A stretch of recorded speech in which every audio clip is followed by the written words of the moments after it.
불평 대신 감사를 선택하라. 제목 같이 한번 외쳐봅시다. 시작. 월요일 아침의 일입니다. 월요일은 우리 교육자들이 이제 하루 쉼을 가지는 날입니다. 그런데 이번 주간에 이제 주중에 일정이 너무 제가 좀 많이 있어서 설교 준비할 시간에 이렇게 한 주간을 내다 보니까 좀 이렇게 힘들었어. 그래서 이제 월요일 날 출근을 해서 설교 준비를 해야 되겠다 생각을 하고 제가 이제 교회 출근을 하게 되었습니다. 그런데 지난 주일까지의 날씨를 생각하고 지난 주일까지 날씨가 많이 따뜻했습니다.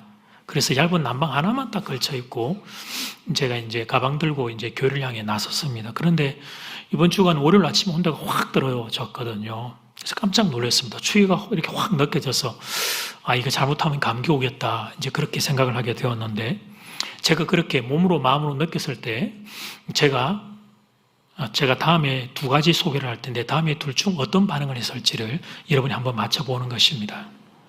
자, 1번 하나님 감사합니다. 제가 기도드리는 시원한 날씨를 주신 하나님 감사합니다. 여기 1번. 2번은 에이씨. 날씨가 갑자기 추워지고 난리야. 내가 이게 참 주의 종이 쉬는 날 설교 준비하러 오면 날씨가 딱 나를 보호해줘야지. 에이, 날씨가 갑자기 추워지고 난리야. 이 둘 중 제가 어떤 반응을 했을 것 같습니까? 이제 1번이라고 하시는 분은 설교가 짧기를 기대하시는 분들이 1번이라고 하는 거예요. 혹시나 제가 불평의 말 2번을 했다고 생각하는 분들이 있다면 분명히 말씀드립니다. 아닙니다. 저는 1번의 반응을 했습니다. 여러분, 제가 그래도 이 정도 수준은 됩니다. 제가 그래도 목사인데. 근데 문제는 제가 항상 이렇지 못하다는 게 문제입니다. 항상. 이번 주 월요일 아침에는 제 마음이 그래도 제가 착한 마음을 품고 내가 쉬는데 쉬어야지 그런 게 아니라 내가 하나님 좋은 교회 주시고 설교할 수 있는 강단 주시고 하나님 건강 주셔서 말씀 준비할 수 있으니 참 고맙다. 그런 마음으로 출발했기 때문에 날씨 변화 앞에서도 제 감사의 마음을 지킬 수가 있었습니다. 그런데 항상 그렇지 못하다 이게 문제죠. 항상 그렇지 못하다. 그렇게 살고 싶습니다. 소원이 있고 소망이 있는데 제 삶을 돌아보면 항상 그러지를 못하더라는 거에 감사를 지키지 못하고 쉽게 이 마음을 뺏겨버려서 원망과 불평에 주저앉는 경우들을 발견하는 것입니다. 오늘 본문이 그런 이야기를 하고 있습니다. 첫 번째, 불평하는 사람들. 이스라엘 백성들은 400년이 넘게 이집트의 노예로 살았습니다. 하나님의 은혜로 출애굽, 엑소더스의 은혜를 그들이 받게 되었습니다. 홍해를 건넜고 3개월 후에 시내산에 도착을 했습니다. 시내산에서 대략 한 1년을 보내면서 하나님의 계명, 율법, 하나님의 백성으로 살아가는 길에 대하여 그들이 배웠습니다. 그리고 난 뒤에 다시 여러분 지도 보고 있는데 자 왼쪽에 위에 애굽에서 시내산까지 오는데 여러분 한 3개월 시내산에서 1년이 지나고 난 뒤에 다시 이제 약속의 땅으로 저 위에 가데스 바네아라고 하는 약속의 땅으로 향하여 그들이 행진을 하게 되었는데 그 행진을 하게 된 시작이 오늘 본문 11장이 되는 것입니다. 여러분은 갑자기 본문을 대하니까 시점이 언젠지를 아는 것이 오늘 말씀을 이해하는 데 도움이 되겠죠. 그런데 이 행진을 시작한 지 딱 3일 만에 이스라엘 백성들이 원망과 불평을 쏟아놓았습니다. 1절 상반절 말씀, 여호와께서 들으시기에 백성이 악한 말로 원망했다. 그러니까 이게 보통이 아니었던 거죠. 하나님 듣는데 그 악한 말들로 이들이 원망을 했던 거예요. 그들은 지금 약속의 땅을 향해 가는 중이었습니다. 거기다가 구름기둥, 불기둥이 그들 위에 동행하고 있었습니다. 일용할 양식을 오늘 아침에도 그들은 입을 열어 맛있게 먹었던 날이었습니다. 그러므로 그들은 그들의 삶을 돌아보면 감사해야 할 일이 너무 많았습니다. 그런데 이 사람들이 원망을 하고 있는 것이었습니다. 그 이유를 성경은 이렇게 밝힙니다. 좀 길지만 봅시다. 4절에서 6절 말씀. 그들 중에 섞여 사는 다른 인종들이 탐욕을 품매 이스라엘 자손도 다시 울며 이르되 누가 우리에게 고기를 주어 먹게 하랴. 우리가 애굽에 있을 때는 값없이 생선과 오이와 참외와 부추와 파와 마늘들을 먹은 것이 생각나거늘 이제는 우리의 기력에 다하여 이 만나 외에는 보이는 것이 아무것도 없도다 하니. 성경은 이스라엘 백성들의 불평이 시작된 출발점이 함께 섞여 살고 있던 다른 인종들의 탐욕 때문이라고 기록합니다. 이들은 과거에 이집트에 이스라엘 백성들이 노예로 있을 때 그들도 이방인들 중에서 끌려 들어온 노예였습니다. 근데 이스라엘 백성이 출애굽할 때 이들이 그 사이에 끼어서 나옴으로 그들은 하나님의 백성의 총회 안에 들어올 수 있는 또 출애굽의 자유의 은혜를 입게 된 거예요. 그러면 다른 누구보다도 감사해야 할 일이었습니다. 평생 그들은 감사해야 할 일이었죠. 이스라엘 백성들도 아닌 이방인들이 하나님의 은혜로 인하여 자유의 축복을 그들은 덤으로 받았기 때문입니다. 그런데 그런 그들이 탐욕을 부리기 시작했습니다. 그 탐욕이 너무나 넘쳐서 나중에는 불평으로 터져 나왔습니다. 그들은 여러분 출애굽한 사실 하나만 해도 감사해야 될 사람들이에요. 그런데 왜 매일 만나만 주냐고 불평을 했던 겁니다. 고기가 먹고 싶다고 그 불평, 그 원망을 해야 되었던 거예요. 물론 우리 피차간에 동의하는 바가 뭐냐면 고기는 맛있다. 이건 우리가 다 동의가 돼요. 삼겹살도 맛있고 한우 스테이크도 맛있고 고기는 맛있죠. 그러면 좋게 말하면 될 일이었습니다. 하나님, 지금 만나를 주신 것만 해도 너무 감사합니다. 그런데 우리가 고기도 좀 먹고 싶습니다. 그러니까 우리에게 고기도 좀 허락해 주십시오. 이렇게 모세에게 좋게 말하면 될 일이었습니다. 그런데 이들은 불평부터 해대기 시작한 것입니다. 뒤에서 수근수근 불평의 바이러스를 퍼뜨렸던 거예요. 사람들의 마음을 자꾸만 헤집어 놓고 불평의 세력화를 구축했던 것입니다. 그리고 그들의 불평은 이스라엘 백성들에게 전염되었습니다. 전염병 중에 가장 강력한 전염병이 불평의 전염병입니다. 코로나 바이러스보다 더 무서운 전염병이 있는데 그게 불평의 바이러스가 되는 것입니다. 자, 여기서 한 가지 교훈을 얻습니다. 그것은 가능하면 불평하는 사람들을 멀리 하라는 것입니다. 불평이 섞어가는 사람이 있습니다. 더워 죽겠다고 원망을 해서 에어컨을 켜주었더니 추워 죽겠다고 난립니다. 배가 고파서 죽겠다고 난리를 쳐서 밥을 맛있게 사주었더니 이제는 배가 불러 터져 죽겠다고 난립니다. 입만 열면 불평이 짜증이 나오는 사람이 있어요.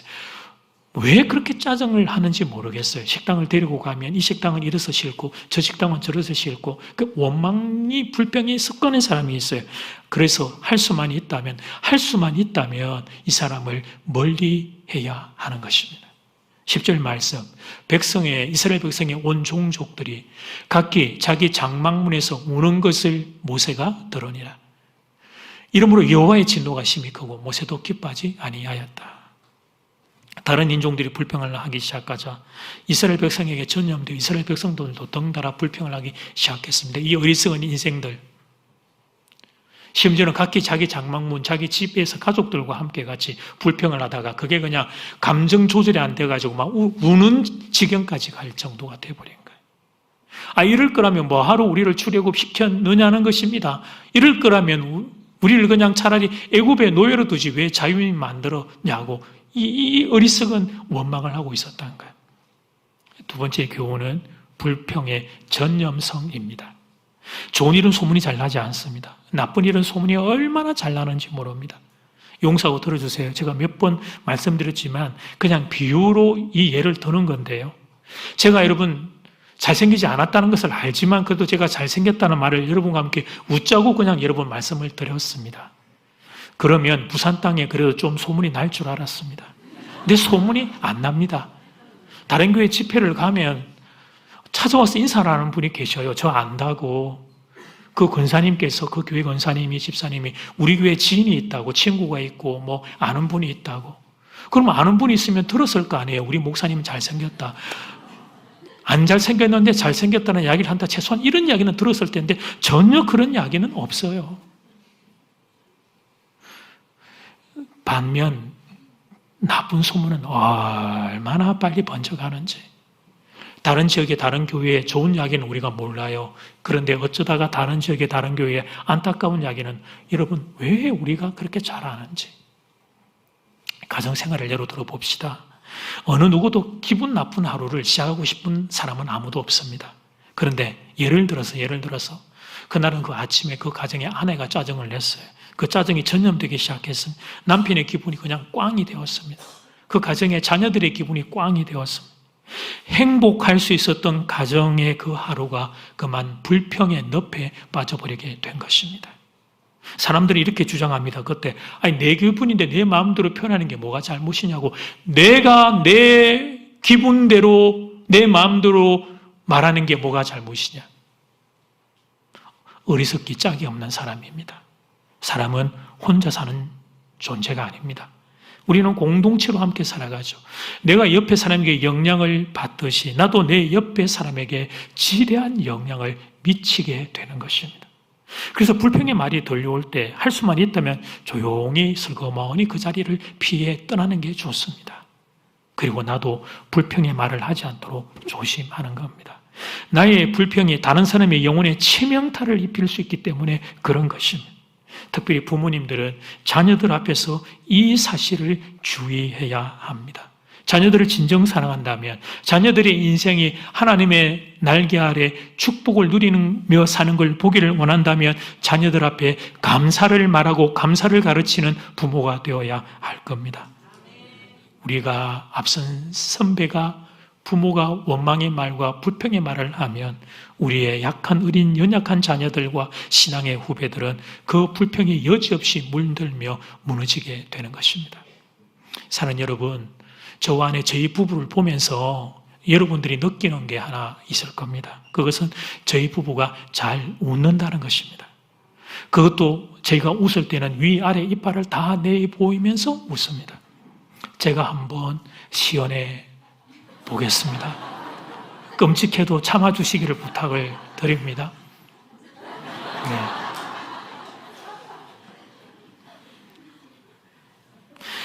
이럴 때면 교우들 중에 이런 질문을 하는 분이 계십니다. 목사님 사모님 어떻게 그렇게 잘 웃으세요? 어떻게 이렇게 환하게 웃으세요? 특별히 사진을 찍을 때면 그냥 이렇게 가만히 있다가 저희 부부는 자 하나 둘 셋 하면 이렇게 다 저희 부부는 이렇게 위아래 이빨을 다 내보이죠. 그렇게 타고났느냐고 질문하는 분인데 아닙니다. 그런 게 아닙니다. 노력하는 거예요. 애쓰는 겁니다. 저도 웃는 것 어색합니다. 가뜩이나 못생긴 사람이 뭐가 자신 있다고, 가뜩이나 얼굴이 큰 사람이 뭐가 자신이 있다고 여러분 위아래 이빨을 다 내보이며 환하게 웃겠습니까?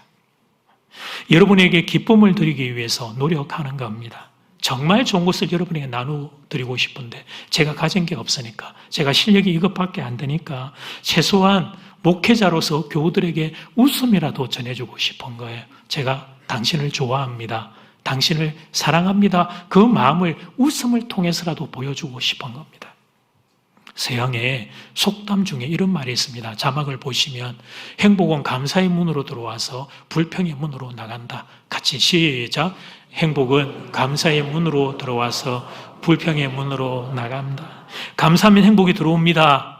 그러나 불평을 한번 해보십시오. 그 순간 행복은 여러분의 문을 열고 밖으로 나가 버릴 것입니다.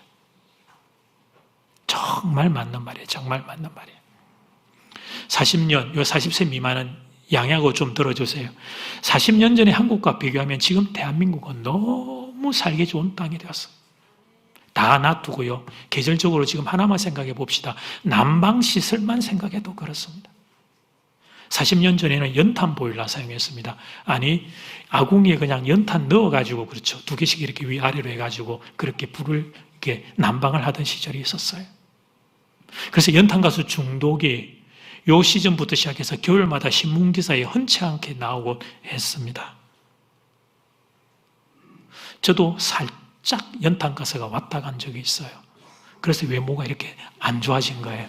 그전에는 정말 옥동자였는데, 그때 보통 어머니들이 뭐 하냐면 동치미 국물 막 마시게 하고 막 그러잖아요. 이렇게 깨라고. 어른들 아마 기억나실 거예요. 더운 물이 나오지 않았습니다. 더운 물이 어디 나옵니까? 물 끓였죠, 다. 부엌에서 여러분 끓여서 그 밖에서 담아와가지고 찬물하고 섞어가지고 씻어서. 그래서 우리가 겨울에는 다들 잘 안 씻었던 겁니다. 구정설날 그때만 목욕을 했지.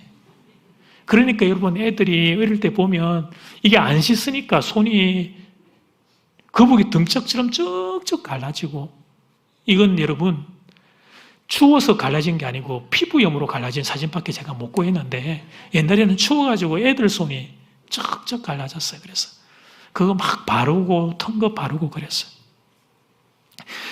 정말 그런 시절이 있었나 싶습니다. 기억이 가물가물한 그런 시절이 있었나 싶을 정도로 잘 믿기지 않는 이야기입니다. 그러나 지금 우리들의 삶의 질은 너무 좋아졌습니다. 대한민국은 전 세계의 열방을 놓고 보면 하나님의 축복 중에 축복을 받은 나라인 줄 믿습니다. 그런데 왜 우리는 이렇게 불행하다고 생각할까? 그런데 왜 우리 가운데는 행복하다고 말하며 느끼는 사람들이 이렇게 없는 것일까? 감사를 잃어버린 것입니다. 감사를 보는 눈들을 잃어버린 거예요. 감사의 마음들을 잃어버린 거예요. 감사의 호흡들을 잃어버린 거예요. 이 비교하는 눈들이 얼마나 높아졌는지.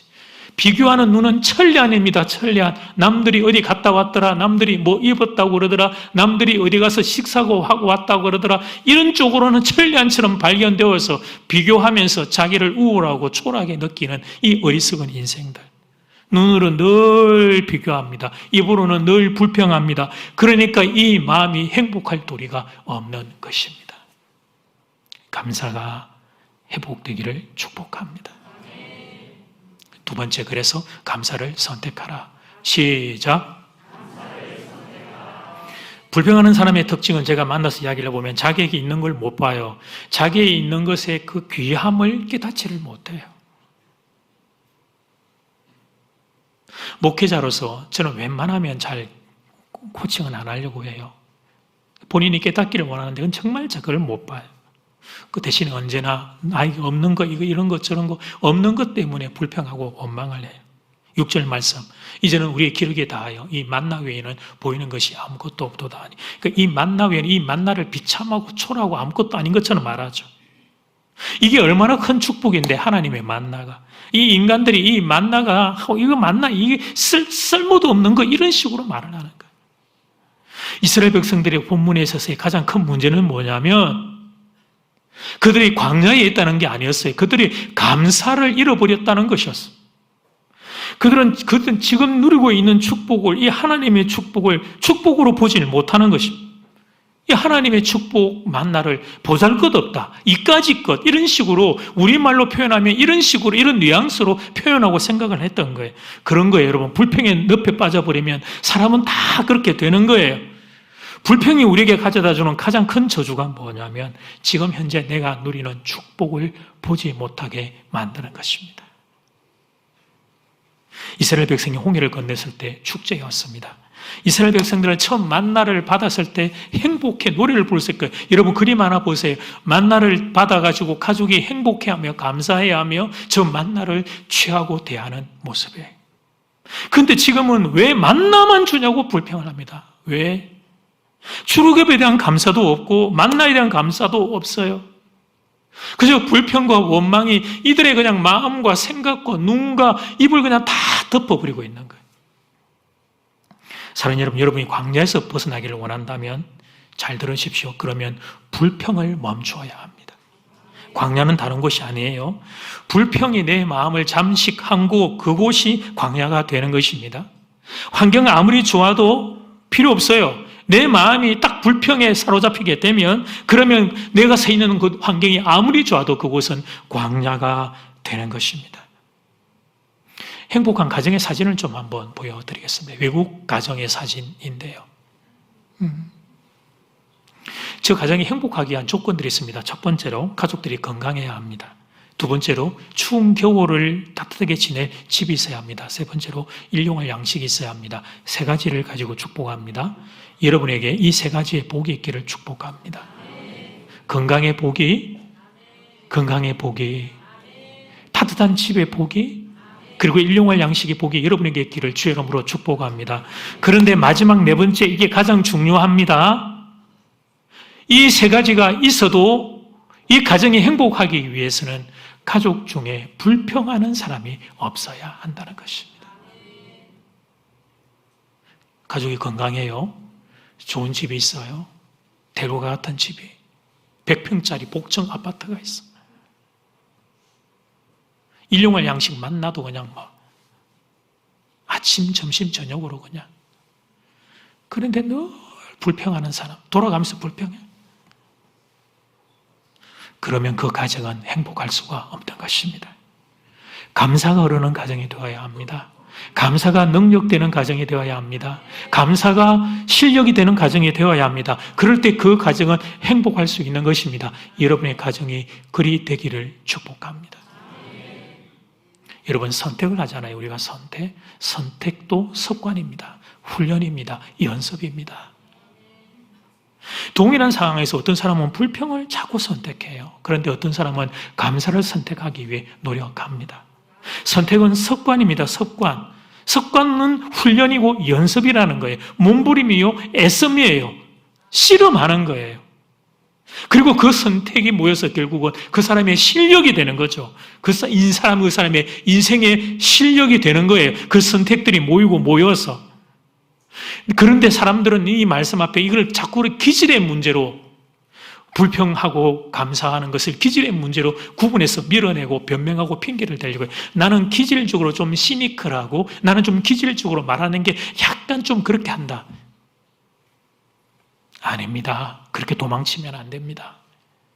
우리가 기질적으로는 다양한 기질을 가지고 있는 것은 맞지만, 그러나 성경이 말하는 감사는 기질의 영역이 아닙니다. 의지의 영역이요, 실천의 영역이요, 선택의 영역이요, 영적인 훈련의 결과인 것입니다.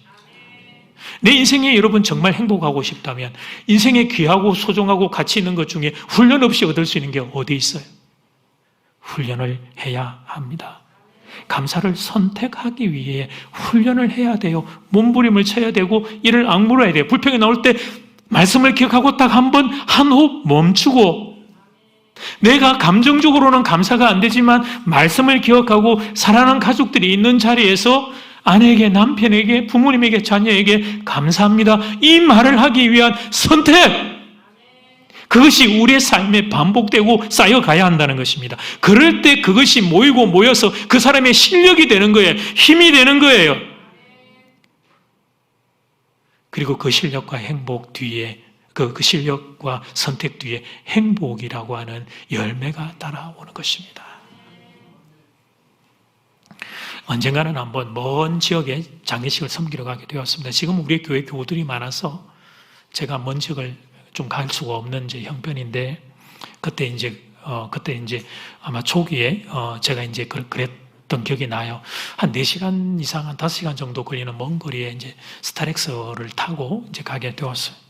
이렇게 장례식에 우리 교육자들 또 동행하신 교우들이 계셨는데, 오신 교우들에게 감사하기도 하고 미안하기도 하고, 그래서 제가 그 계신 분들에게 이렇게 말씀을 드렸어요. 권사님, 아이고 이렇게 먼 곳까지 이렇게 시간 내어서 와주셔서 너무 감사합니다. 긴 시간 이게 좁은 차량 안에서 많이 힘드실 텐데 또 죄송하고 제가 감사한 마음이 많이 있습니다. 이렇게 제가 말씀을 드렸어요. 그랬더니 권사님께서 이렇게 대답을 하셨습니다. 목사님 아닙니다. 긴 시간 덕분에 제가 목사님과 오랜 시간 동행하게 되었으니 얼마나 행복한지요. 존경하는 목사님, 먼 발치에서 제가 참 좋아하고 했던 목사님과 함께 이렇게 함께 동행할 수 있는 시간을 가지다니 제가 얼마나 감사한지 모르겠습니다. 그렇게 대답을 하셨습니다. 물론 그때 그 권사님의 말씀이 사실이 아닌 것을 알았습니다. 인사치레로 하시는 말씀이다. 제가 그걸 알았어요. 그런데 그 말씀을 듣는데 행복했습니다. 그리고 스타렉스 안에 있었던 모든 이들의 마음이 훈훈해졌을 거예요. 우리는 그때 그분을 통해 다 배웠죠. 이왕 먼 거리 가는 것, 나는 감사를 선택하리라. 이게 감사의 능력이에요. 감사를 선택할 때 나만 그런 것이 아니라 내 주변에 있는 사람들이 함께 행복을 누리게 하는 감사의 놀라운 능력이 되는 것입니다. 이어지는 본문의 내용을 잠시 한번 또 조금만 더 묵상해 볼까요? 이스라엘 백성들의 불평을 보고 모세는 불평하는 데 같이 동참하지 않고 하나님 앞에 엎드려요. 그리고 하나님께 용서를 구하고 긍휼을 구하고 하나님의 도우심을 구하며 모세는 기도를 선택합니다. 그러자 하나님께서 모세의 기도를 듣고 고기를 보내주십니다. 잘 보셔야 합니다. 숫자가 장정만 200만이니까 그게 뭐 250만이 되는지 모르지만 그 많은, 아무리 많은 숫자가 불평을 내대도 하나님은 움직이지 않아요. 그러나 기도하는 한 사람, 하나님이 내게 주신 은혜에 대한 감사를 알고 하나님의 긍휼을 구하며 기도하는 한 사람 모세의 기도를 들으시고 하나님이 역사하십니다. 이 그림을 잘 봐야 돼요.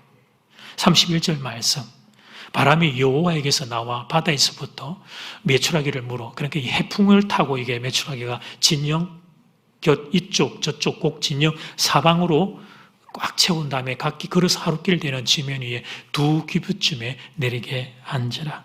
한 규빗은 일반적으로 45cm 정도로 봅니다. 손끝에서 이렇게 팔꿈치까지 작년에 이 길이를, 그래서 일반적으로 척도로는 우리가 한 45로 봐요. 2규빗이면 90cm입니다. 그러니까 여러분, 보통 사람들 놓고 보면 허리만큼, 저는 키가 크니까 저희는 골반, 여러분에게 이제 가슴 정도 되는 높이로 이 메추라기가 이렇게 쌓인 거예요. 이게 허리 정도의 높이로. 몸 보고 있는 게 메추라기요. 그리고 이제 그 알이 될 텐데요. 이 진영에서부터 걸어서부터 하루길 정도 될 정도로 동서남북 거기 하루길 정도까지도 저 메추라기가 와가지고 확 쌓인 거예요.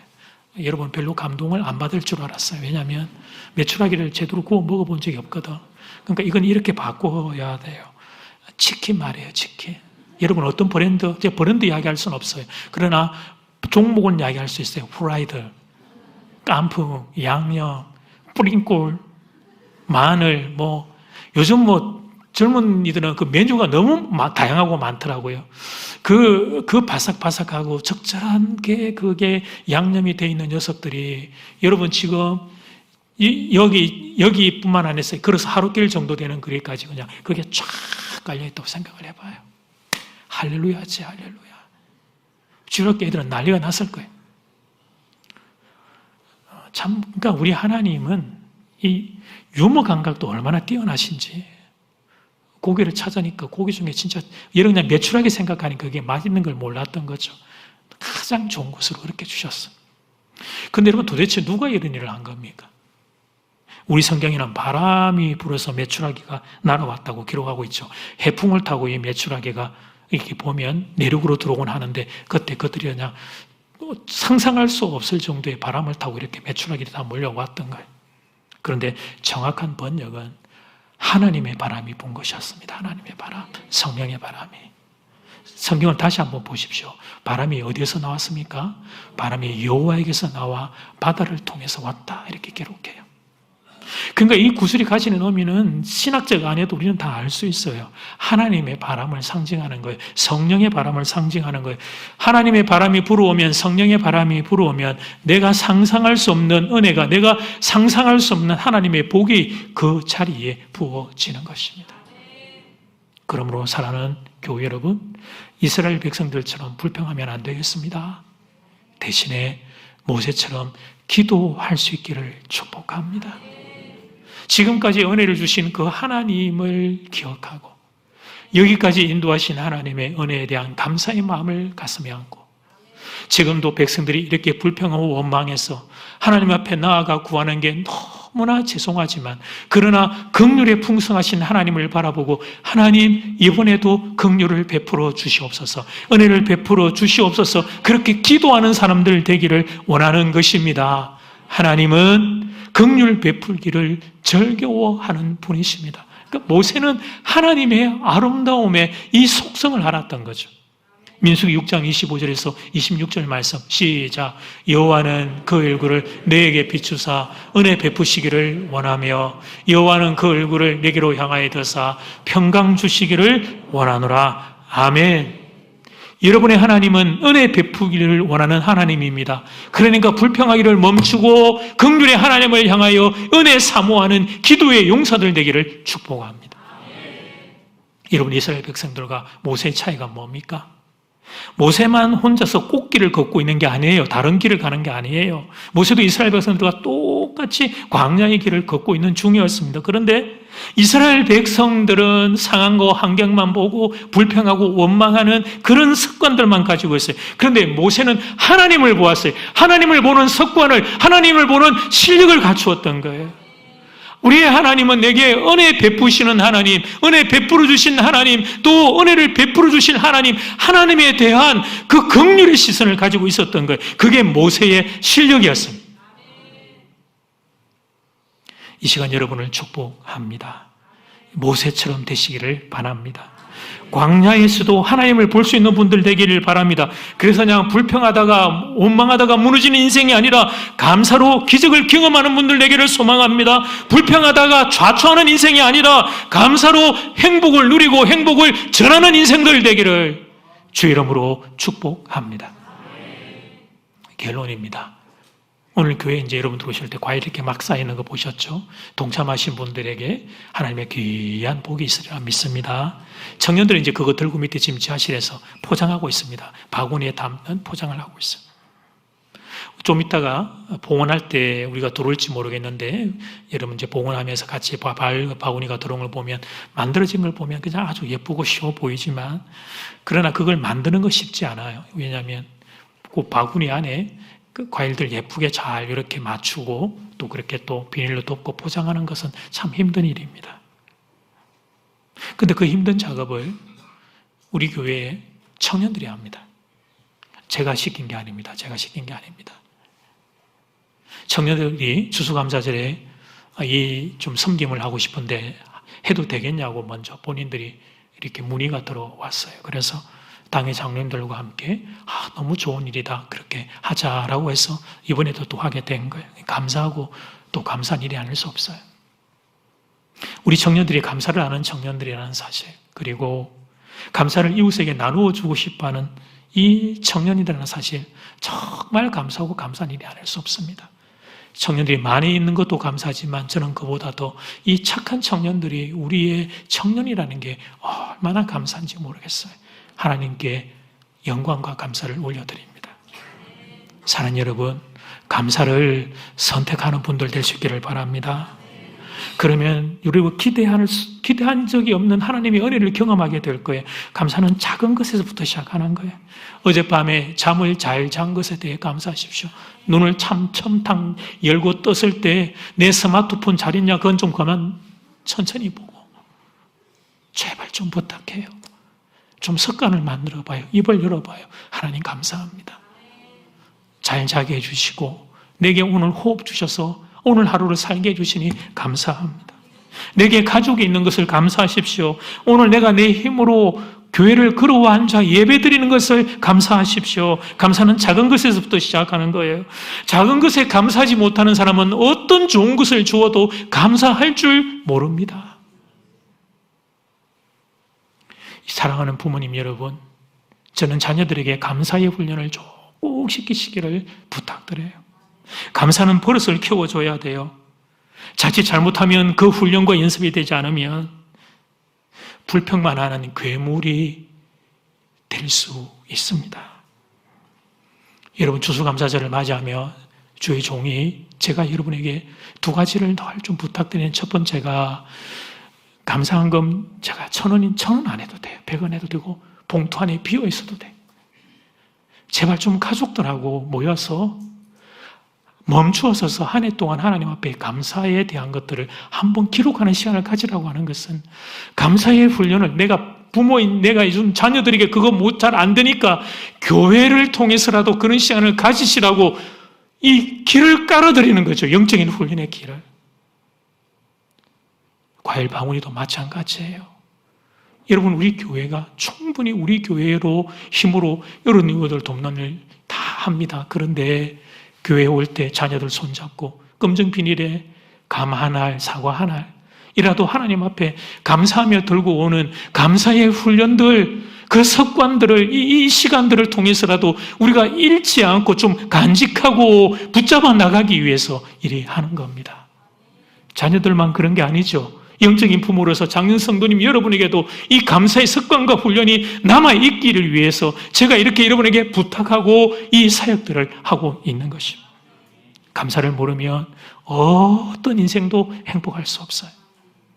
그는 어떤 삶의 자리에 좋은 자리에 가더라도 나는 늘 불행하다 느끼며 살게 될 거예요. 그러나 감사가 습관이 될 수만 있다면, 감사가 습관이 될 수만 있다면 그 사람은 행복을 누리게 될 겁니다. 감사합니다, 감사. 감사합니다, 감사. 감사합니다, 감사. 자녀들에게 물려줘야 될 최고의 유산은 좋은 환경이 아니라 감사의 능력입니다. 환경은 수시로 변합니다. 환경은. 수시로 변하는 그 환경 어떤 상황에서도 감사할 수 있는 실력과 능력을 부모인 우리가 자녀들에게 다른 무엇보다 이 영적인 유산을 물려주어야 하는 것입니다. 정말 우리 아이들이 행복하게 사는 것을 보기 원한다면 여러분, 우리 인생을 한 번밖에 살지 않습니다. 어떤 인생의 순간도 지나갑니다. 지금 12시 22분 지나갔어. 이 순간은 다시 돌아오지 않아요. 그러므로 지금 이 순간 우리는 행복을 누려야 합니다. 그 방법은 꽃길이 어디 없나, 꽃길만 찾는 게 아니에요. 지금 이 순간 이 자리에서 감사를 선택하는 겁니다. 그러면 내가 서 있는 자리가 꽃길로 변하게 될 겁니다. 내가 감사를 선택할 수만 있다면 내가 있는 이 자리가 꽃길로 변하게 될 겁니다. 여러분이 가는 길이 행복의 길이 될 것입니다. 여러분 모두 이 은혜 누리시기를 주 이름으로 축복합니다. 찬양 드리겠습니다.